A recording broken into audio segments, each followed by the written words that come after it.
আর যাদের মরার ইচ্ছে আছে তারাই নৌকার মাঝে উঠবেন। আসসালামু আলাইকুম, সবাই কেমন আছেন? আশা করি সবাই অনেক ভালো আছেন। আল্লাহর আশিস রহমতে আমরা অনেক ভালো আছি। অনেকদিন পর্যন্ত আমাদের মা মেয়ে দুজনের ঘোরাঘুরি হয় না, তাই ভাবলাম আজকে আমরা মা মেয়ে দুজনে ঘুরতে যাব। কথা বলার পরে মনের বাবা বলছিল যে তোমরা রেডি হও, আমি আসতেছি, আমি মোটরসাইকেল গ্যারেজে নিয়ে আসতেছি। পরে ও মোটরসাইকেল নিয়ে আসতে আসতে আমরা এখানে দুজনে রেডি, তো অনেক আগে থেকে হয়ে বসে আছিলাম যাওয়ার জন্য, খুবই এক্সাইটেড। আর এদিকে মন তোর বাবাকে দেখে কি খুশি এটা বলার বাইরে, ও ঘুরতে যাবে ঘুরতে যাবে, সকাল থেকে কান্নাকাটি অনেক। তারপর এখন আমরা চলে এসেছি কোনাপাড়া, যে এটা হলো নারায়ণগঞ্জ মিনি কোনাপাড়া মিনি কক্সবাজার।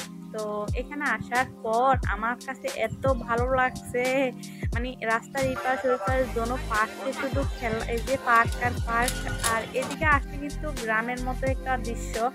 আর মানে এতগুলা আনন্দ করার পরে এই নৌকায় যখন আমি উঠছি তখন আমার এত যে ভয় লাগছে এটা বলার বাহিরে। যদি কারো সুইসাইড করার ইচ্ছা থাকে এই নৌকার মাঝে আসে, মানে এই নৌকার মাঝে উঠলে হয়ে যাবে সুইসাইড, কিন্তু আমার এত ভয় লাগছে এটা বলার বাহিরে।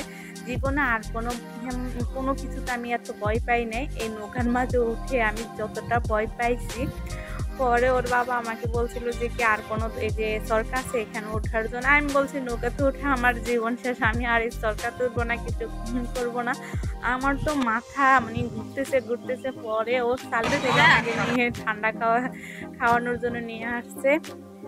তো নৌকার মাঝে মানে যাদের হাট মানে দুর্বল, হাট দুর্বল, তারা কখনো নৌকার মাঝে উঠবেন না। আমি এত ভয় পেয়েছি এটা বলার বাহিরে। তারপরে এখানে রাস্তার পাশে দিয়ে যে আখের রস বিক্রি করে, তারপর ওইখানে আমি যাই সালু টালু ঠান্ডা খাইতেছি, মানে নৌকাতে উঠে তো আমার জীবনের শেষ।